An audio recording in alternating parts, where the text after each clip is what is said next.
Bonsoir à tous. Le scoop dans quelques minutes maintenant. Ça s'est passé du côté de la Coulée d'Or avec deux jeunes qui se sont tirés dessus.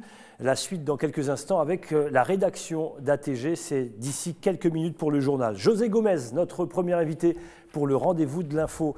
Les élections présidentielles 2014 au Brésil, c'est dimanche. On en parle aujourd'hui avec un spécialiste du Brésil. Notre deuxième invité s'appelle Mehdi Custos. Il est là pour l'Urban Show. L'Urban Show, c'est ce week-end également, ce samedi à 20h30 au Prog. Voici nos deux invités du rendez-vous de l'info. Théanie, bonsoir. Bonsoir Gilles. Théanie nous parle de bachata ce soir. Elle a même fait quelques pas de danse. Ça sera l'occasion d'avoir dansé cette nouvelle danse, on va dire, pour elle, parce que je crois qu'elle n'a pas l'habitude. Vanessa, bonsoir. Bonsoir Gilles. Les compléments alimentaires. Et vous verrez notamment quelque chose d'assez exceptionnel. En quelques mois, si on gère bien ces compléments alimentaires, on peut être en pleine forme. Voilà pour le programme du rendez-vous de l'info qui démarre tout de suite avec le journal, tout en images et le scoop de Montabo.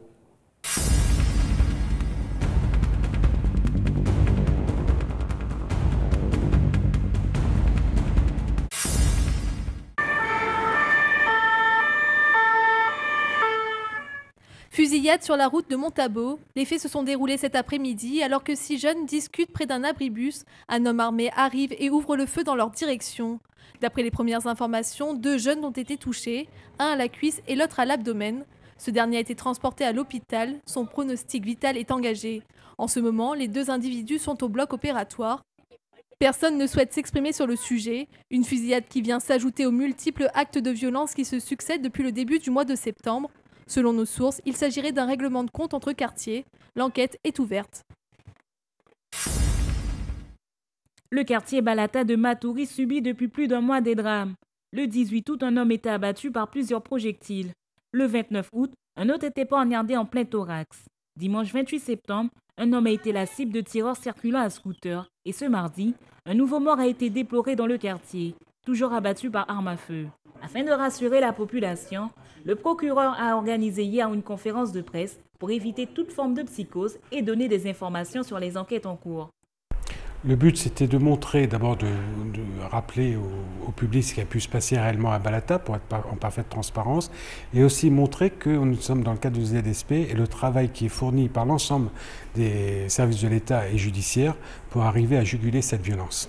On peut penser, mais il ne s'agit qu'une hypothèse de travail, qu'on a affaire à des rivalités de bandes extrêmement violentes, on le voit, et qui règlent leur compte dans la rue.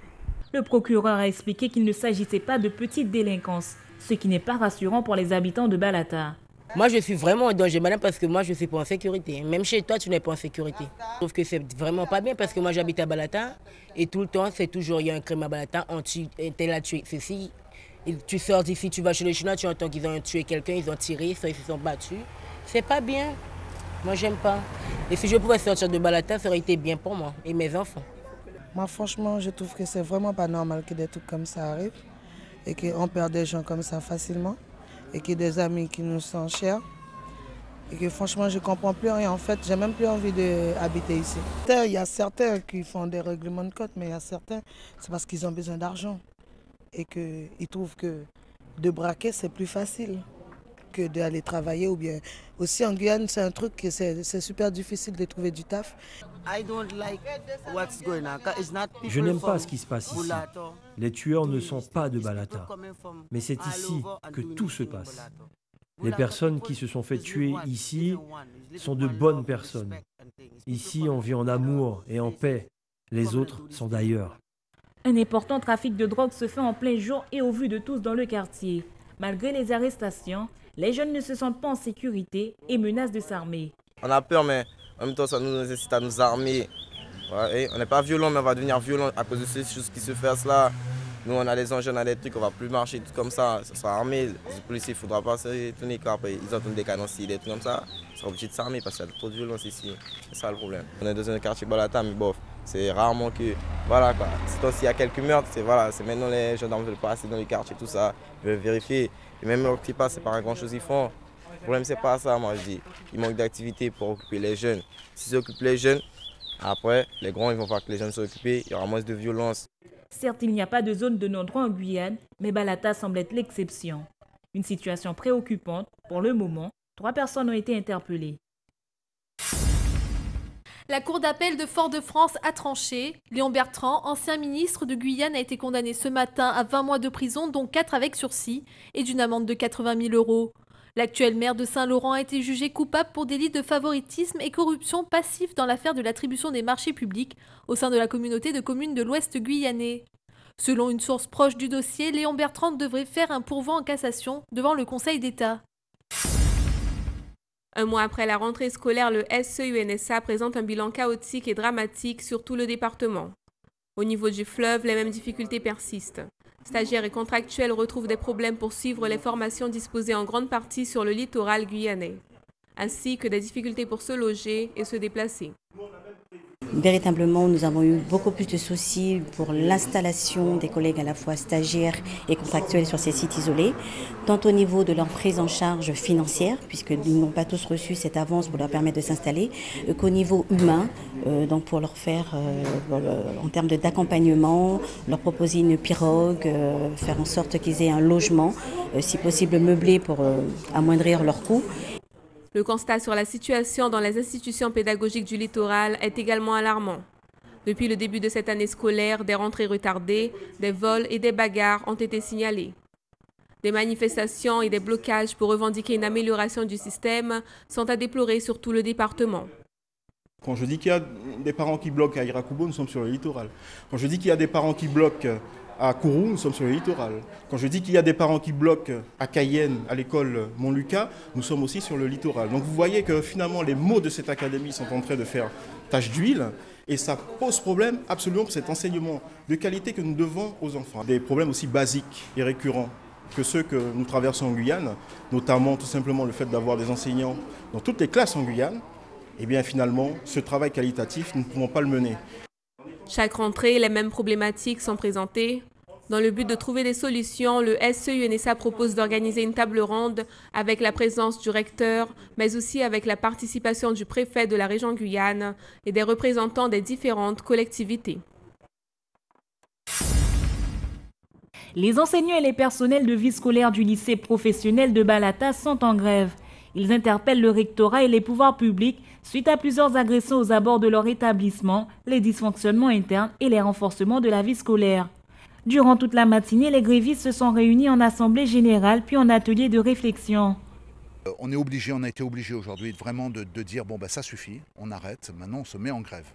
Aujourd'hui nous faisons l'analyse là, donc le lycée est en grève à 97-98%, il n'y a pas d'élèves quoi, il doit y avoir en tout peut-être 10 élèves qui sont venus. Ce qui maintenant nous importe c'est ce matin de travailler sur l'ensemble de ces points, de réinterpeller l'ensemble des tutelles et des responsables et puis de voir quelle est la prochaine échéance de négociation et de mobilisation. Alors ce que nous on demande c'est que ce passage là qui est devant soit sécurisé 4 fois dans la journée, qu'avec le collège aussi qui est juste à côté et qui a les mêmes problèmes que nous, il puisse y avoir également une coordination de l'ensemble des forces de sécurité, donc sur des moments ponctuels pour que les élèves quand ils sortent ou quand ils rentrent puissent venir à l'école sans danger, ça c'est un principe de base. Sur la sécurité ensuite à l'intérieur de l'établissement ça se passe plutôt bien et nous devons travailler à l'intérieur de l'établissement pour faire que les élèves restent à l'intérieur de l'établissement le plus possible, s'y sentent bien, puissent manger, puissent avoir un certain nombre d'activités qui leur permettent de rester à l'intérieur et non pas de rester à l'extérieur. Demain, ils ont rendez-vous à 16h en mairie de Matoury avec le rectorat, des représentants de la municipalité et des forces de police et gendarmes pour évoquer les questions de sécurité aux abords des établissements. Dans le cadre du lancement d'Octobre Rose, le centre hospitalier André Rosemont a mis en place des stands d'information sur le dépistage du cancer du sein, un examen qui est nécessaire. Vous savez que c'est un des cancers les plus fréquents chez la femme. Il y a près de 50 000 nouveaux cas par an en France et 11 000 décès. Donc c'est important de se faire dépister en France et ailleurs. Et donc dans le monde entier, le mois d'octobre est destiné à promouvoir ce dépistage. Ce dépistage est recommandé pour toutes les femmes qui ont entre 50 et 63 ans. Et pourtant, nombreuses sont celles qui ne le font pas. Chaque fois que je reçois la fiche de la Sécu qui m'incite à le faire, j'ai pas le temps ou le temps de prendre un rendez-vous, ça ne me convient pas. Donc là, j'en profite. En passant par hasard, J'ai vu l'inscription, j'ai vu les dames qui faisaient l'exposition, enfin pas une exposition, enfin pour inciter les personnes à faire le dépistage. Donc j'en ai profité pour le faire aujourd'hui. Donc là, je suis en attente de voir s'ils peuvent me le faire tout de suite, ça serait très bien. Comparativement à la métropole, les Guyanaises vont moins souvent se faire dépister, 52% en France contre seulement 40% pour le département. Plusieurs raisons peuvent expliquer ce phénomène. Le dépistage en Guyane fonctionne comme dans tous les départements, il est correctement organisé. Nous avons quand même un petit souci de participation, ça tient beaucoup au fait que les installations mammographiques, il n'y en a pas énormément en Guyane. Et comme c'est un examen de dépistage, ça s'adresse à des femmes qui n'ont pas a priori de problème et qui vont pour quelque chose de bénin. Et donc elles ont une invitation, des rendez-vous quelquefois un peu tardifs, et alors elles oublient ou elles n'y vont pas, ou elles sont loin de la structure mammographique, parce que quand vous êtes à Maripasoula, il faut descendre soit sur Saint-Laurent, soit sur Cayenne.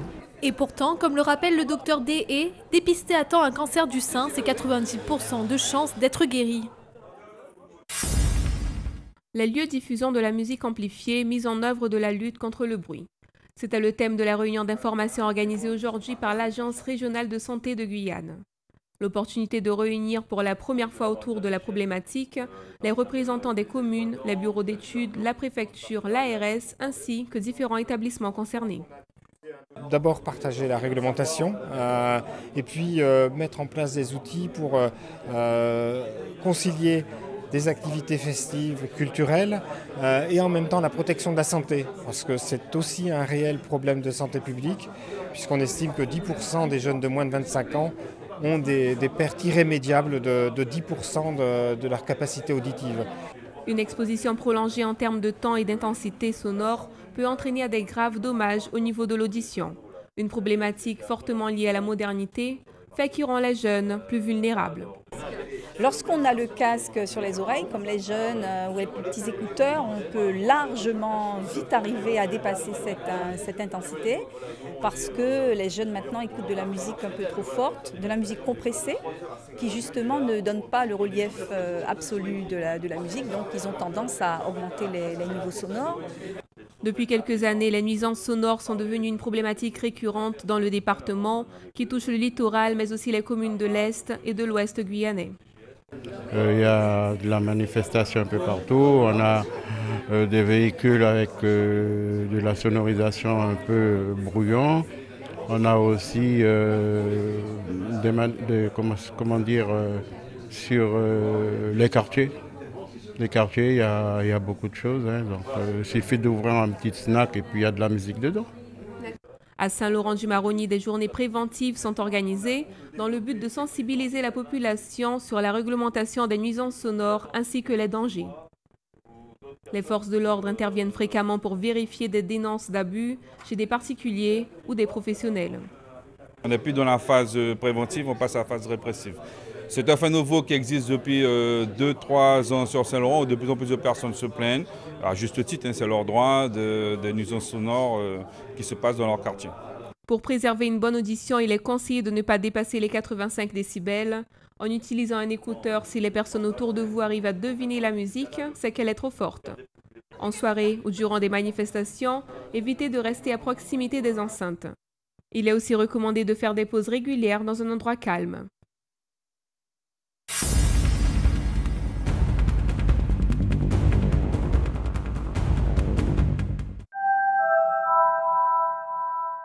De retour sur le plateau du Rendez-vous de l'info, et vous le savez, sur ATG, nous sommes toujours sur le terrain. Nous allons suivre cette histoire de règlement de compte de très très près, quitte à chambouler un petit peu nos émissions à venir, celle peut-être de demain, ou aller voir même celle de lundi. On va suivre ça de très près, et la rédaction, bien sûr, suit cette affaire de très très près. Notre invité, José Gomes, bonsoir, bienvenue. Bonsoir. Comment allez-vous ? Ça va. Vous êtes le président du Conseil citoyen des Brésiliens en Guyane. Si vous êtes sur le plateau du Rendez-vous de l'info ce soir, c'est pour nous parler de l'élection présidentielle 2014 au Brésil. Il y a un enjeu énorme dans la course à la présidentielle du Brésil. Marina Silva, représente une grande menace pour Dilma Rousseff. Parlez-nous de ces deux candidates. Qui est Marina Silva ? Marina Silva, déjà, une grande militante, ouais. qui qui est devenu très connu au Brésil, mais qui aussi faisait partie des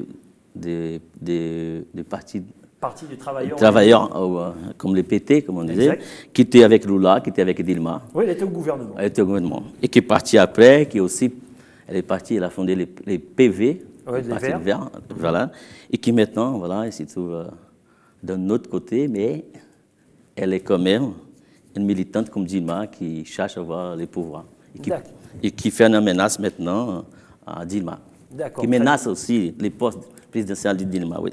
Alors bien sûr, on peut le redire pour ceux qui nous regardent ce soir, si elle est au devant de la scène, c'est parce qu'elle était colistière dans un premier temps d'un candidat qui, lui, est mort dans un accident d'avion. Oui, c'est ça. C'est pour ça, oui. C'est pour ça qu'elle est devant de la scène, mais elle n'est pas née d'hier. C'est quelqu'un qui connaît la politique par rapport à tout ce que vous venez de dire. Dilma Rousseff, dites-nous 2 mots sur elle également. Dilma, une militante aussi qui est devenue au pouvoir par rapport à une opportunité que Lula a laissée à sa place et qui aussi, on pense que par rapport au social, elle a bien travaillé. Je pense que c'est là que peut-être elle peut rester dans son poste par rapport au social qu'elle a développé. Sinon, c'est une vraie militante qui a trouvé toutes les difficultés à développer, toutes les difficultés qui existent au Brésil par rapport à notre, comme on disait, à la démocratie. Depuis les années 84, que ce n'était pas facile à mettre en place. Marina Silva, présidente du Parti socialiste, est donnée gagnante dans tous les sondages. Comment cela s'explique? Dites-nous, là, c'est maintenant un spécialiste, c'est à vous qu'on pose la question. Vu de l'extérieur, dites-nous pourquoi elle est en tête des sondages. Qui, Dilma ou non, Silva. Silva. Oui. Moi, je pense qu'il faut... La vérité, c'est pour moi, il y a les médias au Brésil, qui sont pour elle? Qui sont pour elle. Mais dans la réalité, on va voir dimanche, les 5. Parce que quand on voit les communes ou la pauvreté au Brésil, ils ont un doute. Voilà. Moi, je pense que c'est Dilma, mais les médias ne veulent plus de Dilma. Voilà, c'est basta. On dit, il y a un moment, et quand les médias décident à remonter quelqu'un, c'est un peu comme en France, ouais, voilà. Avec Sarkozy. C'est ça, parce qu'on pouvait penser aussi qu'au deuxième tour, en commencement, ça devait être M. Aécio Neves. Mais voilà, on ne sait pas. Bon, aussi, il y a tout l'accident qu'il y a eu avec son collègue qui est arrivé et qui a, histoire de jugement, on ne sait jamais. Qui a ajouté un doute. Un doute exactement sur l'accident et qui fait avec... Et il ne faut pas oublier que les entrepreneurs, maintenant, ils commencent à les soutenir. Avant, qui étaient un peu contre Marina, et là, maintenant, c'est bon, elle est arrivée à convaincre les entrepreneurs. Et là, il faut poser la question. Avant, elle était contre les entrepreneurs, et maintenant, elle a convaincu, et là, elle est avec les entrepreneurs. Comment faire Lula pour arriver au pouvoir? Bon, écoutez, en politique, on change. Mais croyez-vous à l'élection d'un premier chef d'État noir au Brésil, quand on connaît le racisme qui touche ce pays? Oui. On l'appelle la Obama brésilienne. Obama brésilienne. Je vous explique ce qui... Les Noirs, quand on parle des Noirs brésiliens, au Brésil, on disait qu'ils étaient un peu exclus de la société.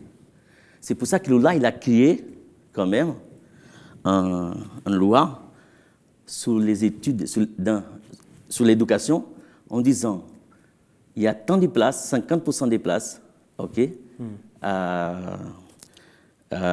les formations universitaires, ça va être aujourd'hui, 50% c'est pour les Noirs. Il a créé des quotas? Des quotas. Il a créé cette quota exactement parce qu'on disait que les universités fédérales, il n'y avait que des Blancs.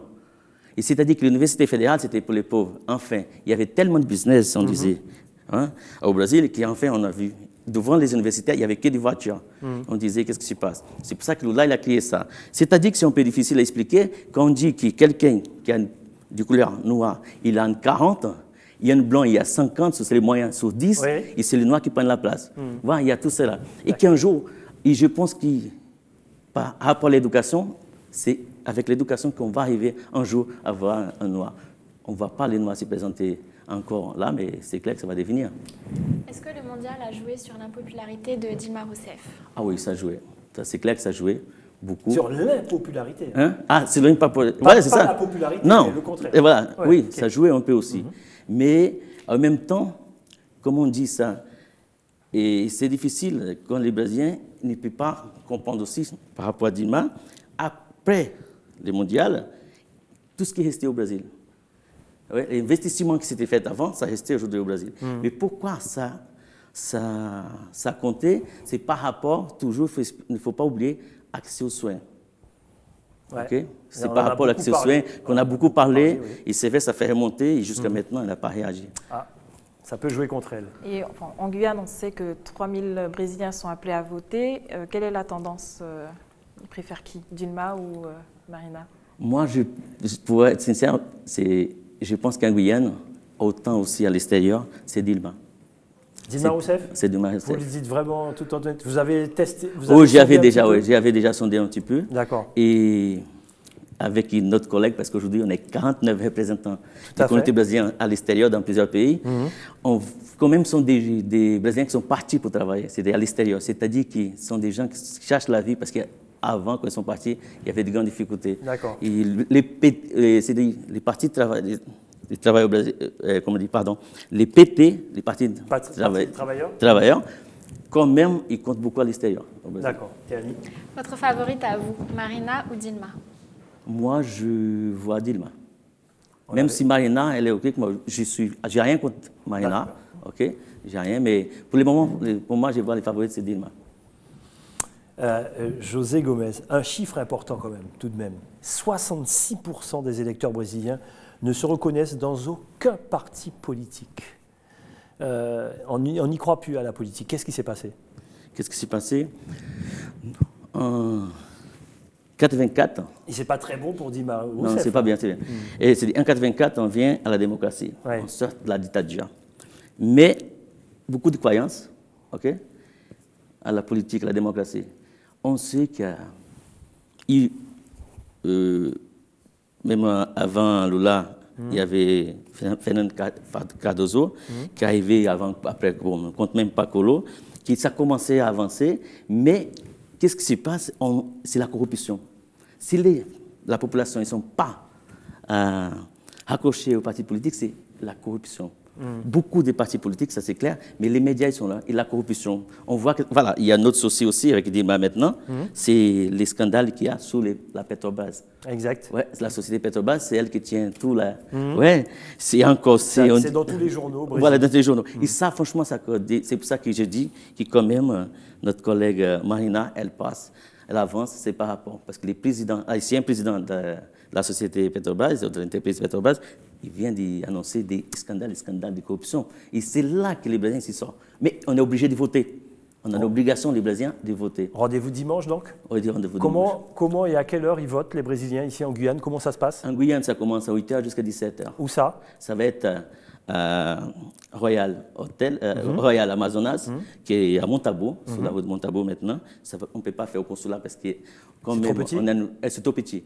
On a quand même vers 3500 Brésiliens qui sont inscrits au consulat du Brésil pour voter ici en Guyane. C'est pour ça qu'on est obligé de se déplacer. Donc de 8h à quelle heure? 17h. De 8h à 17h, oui. Nous attendons donc 3000 à peu près 500 Brésiliens. Voilà. Pour 3404 Brésiliens, on dit. Hein, très bien. Allez, on a bien compris que votre favori, c'était Dilma Rousseff. On va suivre ça de très très près, hein, puisque nous avons une spécialiste du Brésil ici sur ATG. Donc on vous tiendra informé, bien sûr. Si vous voulez avoir plus d'infos sur les élections au Brésil, regardez notre chaîne ATG. José Gomez, merci beaucoup. Rendez-vous dimanche. Rendez-vous dimanche. Je rappelle, vous êtes président du Conseil citoyen des Brésiliens en Guyane. Allez, sans plus tarder, voici la touche de proximité. C'est signé Dom Laquezotte au village Paddock. Dominique Nugent.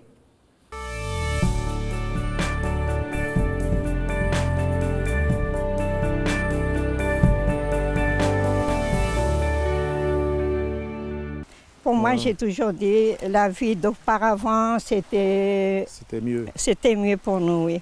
On n'avait pas la lumière à payer, on n'avait pas les impôts à payer, on n'avait pas qu'est-ce qu'on avait à payer? L'eau à payer, voilà. La taxe d'habitation. Voilà, il y a tout ça. Jamais je vais rejeter ma culture, hein, parce que là, lorsqu'il y a une fête, je m'habille en costume amérindienne, j'ai mon collier.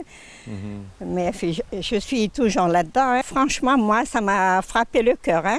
Quand j'ai vu ça, j'ai entendu ça, j'ai dit, mais quand même, mais qu'est-ce qui se passe comme ça? Et la tradition, la peau des bêtes, tout ça auparavant, jusqu'à les générations en génération, on le fait. Moi, j'ai toujours dit, on est les premiers habitants quand même de la Guyane.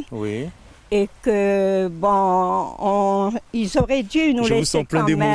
Oui, c'est vrai que moi, je suis comme ça dès que j'ai... Et puis surtout que j'ai beaucoup, que des fois, moindre chose, ça me... Voilà, je suis très sensible, très sensible.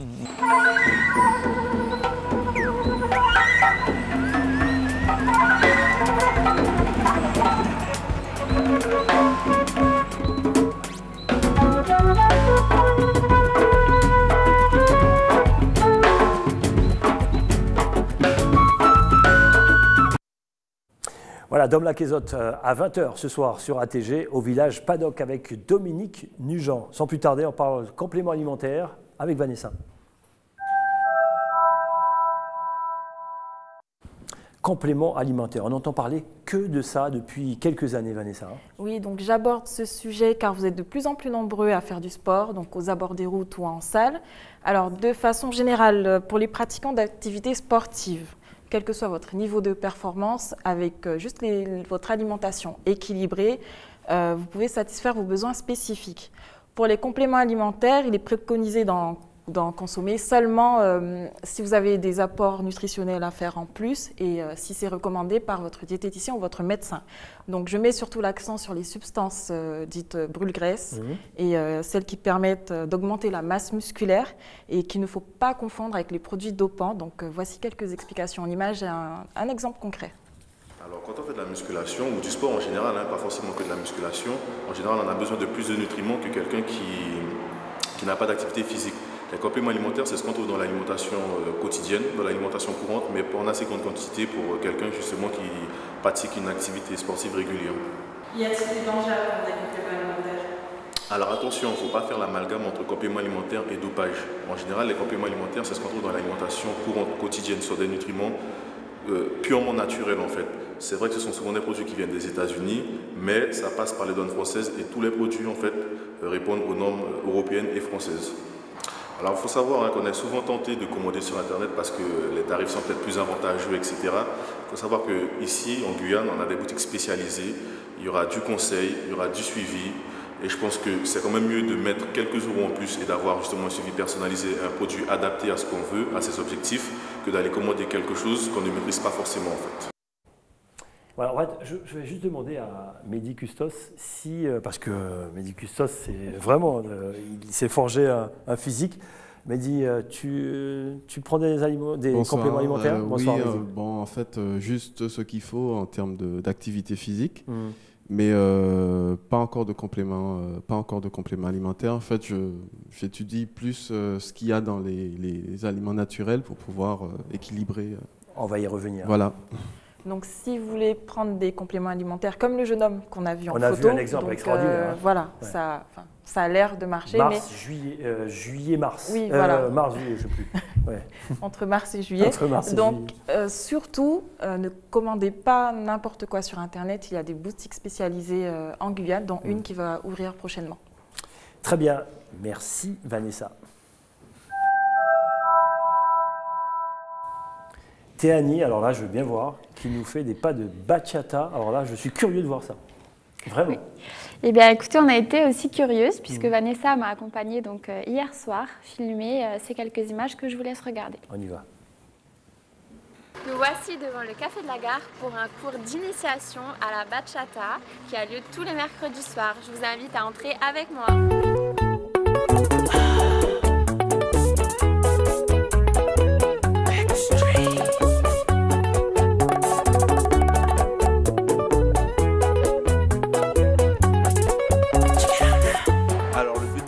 C'est de ramener des élèves à mes cours qui se passent le lundi soir à la salle Saminadin, Guyane Fitness, dans Cayenne. Donc je leur propose une initiation gratuite le mercredi soir. Et le lundi soir, ils ont un cours de 2 heures, plus approfondi, où on voit plus dans le détail les passes. Franchement, plus le temps passe et plus il y a du monde. Donc des fois, on n'arrive pas à tous les caser dans le café de la gare. Il fait très très chaud et du coup, c'est vraiment bachata version caliente. Alors ici, tous les mercredis soirs au café de la gare, il y a une initiation gratuite à partir de 22h. Et les cours se passent tous les lundis soirs à la salle Guyane Fitness chez Saminadin à 19h. 2 heures de cours de 19h à 21h le lundi soir.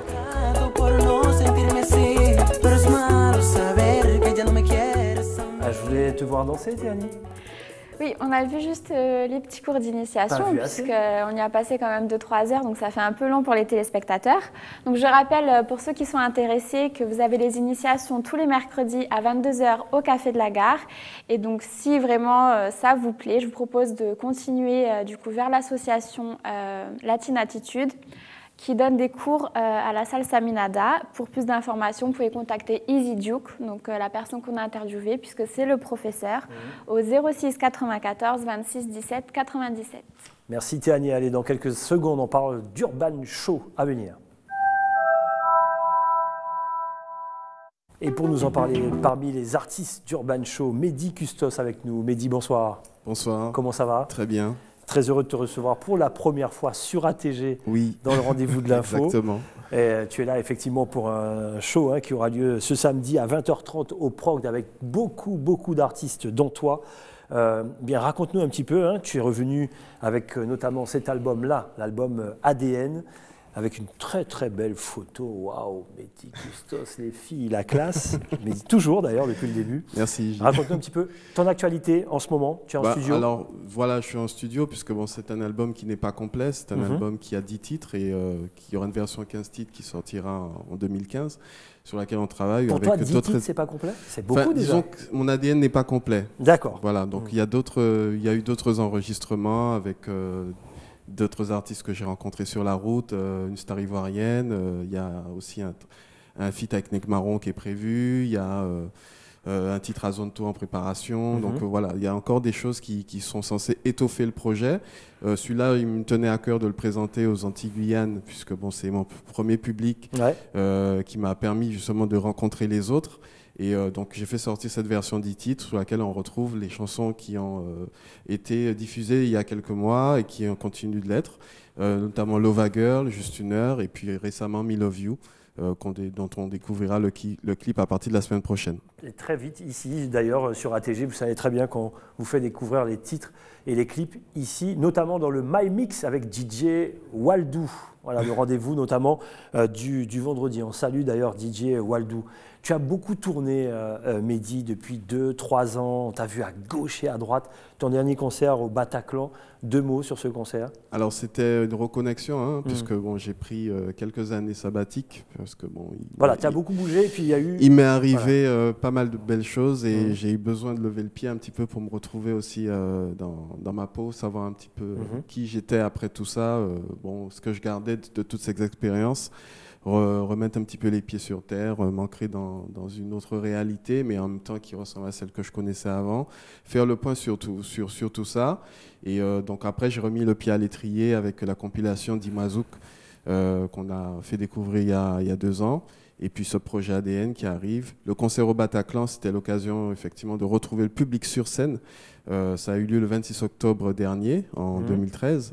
Et c'était un très bon moment de convivialité où j'ai invité les gens à venir dans mon salon, puisque j'avais beaucoup donné des concerts grands spectacles avec pyrotechnie et tout. Alors qu'on sait très bien que tu aimes les choses aussi un peu intimistes. Très intimistes, acoustiques, avec mon répertoire qui est connu, quoi. Votre album ADN, est-ce qu'on pourrait en savoir un peu plus? Oui, en fait, l'ADN, c'est la désignation chimique de chaque individu. On reconnaît quelqu'un par son code ADN. Et cet album, en fait, c'est une restitution de ce que je suis à travers la musique, mais en formule éclatée, puisque j'ai toujours essayé de faire cohabiter des influences, des rythmiques dans une seule chanson. Mais là, en fait, j'ai voulu me présenter avec toutes les influences hip-hop, qui m'ont permis de construire mon style. Également les influences Gros-Cas qui sont inhérentes à ma personnalité parce que bon, j'ai grandi en Guadeloupe et c'est une musique qui a un espace dont on est limitrophe forcément en tant qu'artiste et qui m'a aussi nourri. J'ai eu l'occasion de faire des chœurs, de travailler avec des artistes de cette musique et tout ça, ça fait partie de ma définition musicale. De ton ADN. De mon ADN. Donc voilà, c'est pour ça qu'il y a Eric Negrite, qui est un chanteur de musique traditionnelle, exact, qui est invité sur cet album. Il y a aussi Missy Sadik, c'est pour la partie urbaine. Il y a aussi Jessie Matador pour la partie. Voilà, donc il y a Timiki pour la partie compas, qui est le fils de Sweet Mickey, le président haïtien. Donc, et justement, cet ADN est en train de se compléter avec mes invités de la Côte d'Ivoire et d'autres artistes que je côtoie avec qui je voulais vivre cette aventure. Oui, je vais revenir sur les concerts. Donc, il t'est arrivé que des fans t'arrachent tes vêtements. Comment gères-tu cela ? Je mets plus de vêtements. Bon, il faut venir faire un concert très vite en Guyane alors. Ça commence samedi. Ça commence samedi. D'accord, très bien. Non, alors justement, tu parlais de retrouver un petit peu un équilibre, les pieds sur terre. C'est un peu ça aussi. Effectivement, il y a eu tout ça en même temps. Si, en fait, on a eu une période très, très chargée, très, très nourrie en sollicitation. J'ai fait 10 pays d'Afrique dans des stades, dans des configurations incroyables. J'ai vécu des choses qui m'ont beaucoup marqué, qui m'ont beaucoup apporté. Et en même temps aussi, des choses aussi qui m'ont aussi un petit peu déconnecté avec certaines réalités. Que je voulais aussi retrouver, un ancrage dans une vérité, pas dans ce faste dans lequel j'étais assez souvent. Et donc il m'a fallu, pour revenir un petit peu de tout ça, lever le pied. C'était nécessaire, puisque lorsqu'on doit retravailler sur un album, il est important de ne pas se donner d'objectifs, mais juste avoir envie d'offrir quelque chose aux gens qui soit spontané, qui soit sincère. Et toutes les chansons que je faisais après cette période, en fait, j'étais obnubilé par l'envie de faire un tube. Et il a fallu que je revienne vraiment en moi, et pour que je puisse recommencer à faire des chansons sans me donner d'objectifs et pouvoir juste avoir envie de les partager. Oui, désolé. J'avais oublié ça. Ceci dit, tu parles tellement bien. Mehdi, on a de drôles de questions avec les internautes. Effectivement, ils peuvent poser des questions en direct, puisque nous sommes en direct. Tes cheveux, ils demandent, ce sont tes cheveux ou sont des rallonges? Voilà, oui. C'est question Internet. Je sais pas. C'est à toi? Il faudrait qu'une femme vienne vérifier à la racine, ce sont mes cheveux. Alors voilà. C'est des jaloux, ça. Non, mais ils peuvent poser la question. Poser la question. Non, mais ils sont tellement bien faits, c'est ça? C'est bien. Justement, il y a une chanson dans l'album qui s'appelle Aïe à cacher, où je fais justement une allusion à cette rumeur concernant mes cheveux. Vous voyez comme quoi? Voilà. Après un parcours comme le tien, est-ce que tu appréhendes encore une scène comme celle de l'Urban Show? Si. C'est-à-dire que la scène de l'Urban Show, c'est encore, pour une fois, pour moi, une occasion de rencontrer mon public en Guyane, les gens qui me suivent. Bon, aujourd'hui, maintenant, heureusement, on a les réseaux sociaux qui nous permettent de garder un contact. Et d'ailleurs, j'ai pu voir des réactions 973 de gens qui suivent par rapport aux photos qu'on publie et qui savent a priori comment je vais évoluer sur scène parce qu'ils me suivent quel que soit l'endroit où je vais. Donc là, ça va être vraiment l'occasion de partager des moments très forts avec les gens qui m'aiment bien en Guyane et que j'ai toujours plaisir à retrouver parce que ça fait partie de mes destinations préférées. C'est vrai, en plus il ne le dit pas en faisant semblant. Oui, donc l'Urban Show, on sait que c'est un concert pour une bonne cause, pour soutenir aussi l'association Guyane Alzheimer. Est-ce que toi, dans ta vie personnelle ou dans ton entourage, tu subis les conséquences, par exemple, de cette maladie? Malheureusement, oui, j'ai eu à voir dans ma famille un cas. C'est mon grand-père, on en parlait tout à l'heure, qui ne reconnaissait pas ses filles. Et donc, c'est assez traumatisant sur le moment de voir quelqu'un qu'on a côtoyé pendant toute sa vie, qui ne sait pas qui vous êtes, qui pose des questions aux peu de personnes qu'il reconnaît. Et c'est quand même assez difficile. Donc, forcément, personne n'est à l'abri, puisque c'est le cerveau qui lâche à un moment. Ça peut être suite à une grande maladie. C'est dommage. Bon, je sais qu'il y a des progrès qui avancent, la science avance. Difficile, difficile, long, laborieux. Mais justement, pouvoir soutenir ce genre d'associations qui luttent pour une amélioration, je pense que c'est le travail de chaque artiste et de chaque être humain. On va regarder un extrait de ton clip. Un rappel, tu prépares Me Love You, mais là on regarde juste 1 heure de toi, Mehdi. Juste avant de se quitter, on se donne rendez-vous, je rappelle, samedi soir, 20h30. On sera dans les coulisses. Théanie, Vanessa seront dans les coulisses d'Urban Show, samedi 20h30 au Prog. Lorsque tu as envie de te ressourcer, je sais que tu vas en Guadeloupe, tu manges du beau kit, lambi, fricassé, etc. Quand tu viens en Guyane, j'ai commencé hier soir par un assis sur la place des Palmistes. J'ai enchaîné à l'Allegria. Oh, je fais une petite publicité, désolé. C'est brésilien. En même temps, on en a parlé ce soir. Exact. Et tout. Et puis donc ce soir, j'attends de voir où est-ce qu'on va m'emmener. Où est-ce que Bruno va t'emmener? Exactement. On le salue au passage. On regarde ton clip? Ok. C'est parti.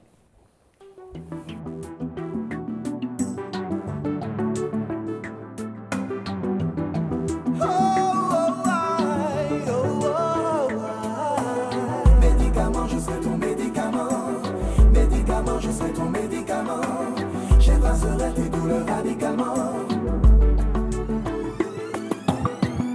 Je sais que tu croises les doigts pour contre nous, ça ne se passe pas comme avec ce loser qui parle en mal de moi pour que tu aies peur de moi.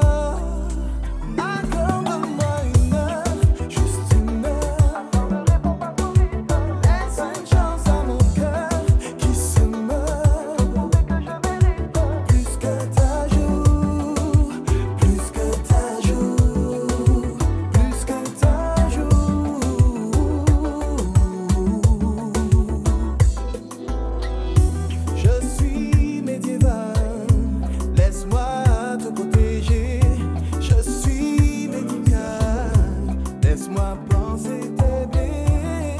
Il y a des discussions là, entre Mehdi Custos, on est de retour sur le plateau. Alors tu soignes ton look, Mehdi, hein. On le voit et effectivement ici, on le voit dans le clip également. C'est important, il y a des professionnels autour de toi qui soignent ton look. J'essaie de bien m'entourer de gens qui sont actualisés en termes de stylisme et de mode, de tendance et tout. Et voilà quoi. Pour moi, la scène, c'est un paquet cadeau. Il faut savoir justement l'offrir et de la meilleure façon qui soit. Donc, je m'entoure vraiment de bonnes personnes compétentes. Et je disais tout à l'heure que pour les chorégraphies, j'avais travaillé avec Odiane, qui n'est plus à présenter en Guyane et qui a fait un travail formidable parce que partir de là où j'étais en tant que danseur et m'amener à ce résultat, c'était quand même un gros défi. Et la jolie métisse qu'on voit dans ton clip, c'est une Brésilienne. C'est une Brésilienne également. Comme quoi. Merci Mehdi en tout cas d'être passé. Rendez-vous samedi soir au Prog de Matoury pour ce grand show, Urban Show. Demain, on recevra d'autres artistes encore. Métis sera sur le plateau. Il y aura également Missier Sadik, c'est ça? Oui. Missier Sadik qui sera aussi sur... Pourquoi vous riez les filles? J'ai dit une bêtise ou pas? Allez, c'est comme ça qu'on se dit au revoir. Rendez-vous demain à 19h. Comment? Oui, J. Capri, il y aura du beau monde. Il y a du beau monde. De toute façon, Urban Show, c'est vraiment le spectacle à ne pas rater ce week-end. On en reparle demain dans le rendez-vous de l'info. Passez une excellente soirée. On retrouvera également l'information demain et on suivra de très très près cette histoire de règlement de compte du côté de la Coulée d'Or. Excellente soirée, à demain. BFM, sans plus tarder, Dom Laquezotte à 20h. Ciao, salut les filles.